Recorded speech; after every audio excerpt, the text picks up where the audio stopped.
Madre mía, chicos y chicas. Esto es fuerte. Can Yaman ha soltado la bomba sobre el matrimonio y os juro que nadie se lo esperaba. ¿Os acordáis de la historia con Diletta Leotta? Pues parece que ahí hay más tela que cortar de lo que pensábamos. Porque todos dimos por hecho que lo de ellos era lo más serio del mundo, ¿verdad? Las fotos, los planes, hasta se hablaba de boda a bombo y platillo. Era la pareja del momento. Y de repente, ¡zas! Fin de la historia. Se acabó. Y nos quedamos con cara de tontos, sin entender nada. Pero ahora Can Yaman suelta prenda. Y no es lo que nos imaginábamos. Para ser honestos, yo pensaba que habría habido una bronca gorda, un engaño, algo así dramático. Pero según él, la cosa va por otro lado. Lo que yo creo que está pasando es que Can es un tipo muy intenso, muy pasional. Cuando se mete en algo, se mete con todo. Y con Diletta, pues le debió pasar igual. Se dejó llevar por el momento, por la ilusión. Y él mismo lo ha dicho, que la prensa a veces inventa mucho. Y sí, claro que inventan. Pero su verdad sobre el matrimonio, uff. Ha dicho algo así como que nunca estuvo realmente preparado para dar ese paso. Que se dejó llevar por las expectativas, por lo que la gente esperaba de él. Vamos, que se sentía presionado. Y eso, para ser sinceros, le da un aire muy humano, ¿no creéis? No es el superhéroe perfecto que nos venden siempre.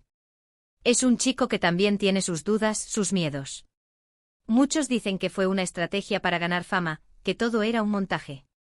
Pero yo sospecho que hay algo más. Creo que él realmente quiso apostar por esa relación, pero al final, la realidad le pesó. El matrimonio es un compromiso muy grande y si no estás al 100%, pues es normal que salga mal. Y lo que me vuela la cabeza es cómo lo cuenta ahora. Con esa tranquilidad, como si fuera algo ya superado. Ha dejado claro que no se arrepiente de nada, ojo. Que aprendió, que creció. Pero que la idea del matrimonio como un destino final, como la meta de toda relación, pues que eso ya no va con él.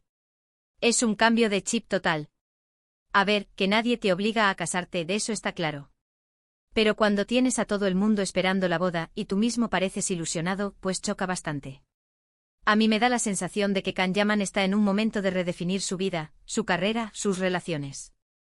Está dejando atrás las cosas que no le funcionan, las expectativas ajenas. Y eso, aunque duela un poco a los fans, esperaban la boda de cuento, pues es lo más sano, ¿no? Así que, en resumen, Can Yaman no quería casarse, o al menos, no en ese momento con Diletta Leotta. Se dejó llevar por la ilusión, por la presión, pero al final, su instinto le dijo para el carro. Y ahora lo confiesa sin filtros. Y menos mal que lo ha hecho porque ya estábamos todos dándole vueltas. Ahora la gran pregunta, la que nos deja a todos con la intriga. ¿Creéis que Can Yaman encontrará el amor verdadero, ese que le haga querer casarse, o se quedará así, viviendo el momento sin ataduras?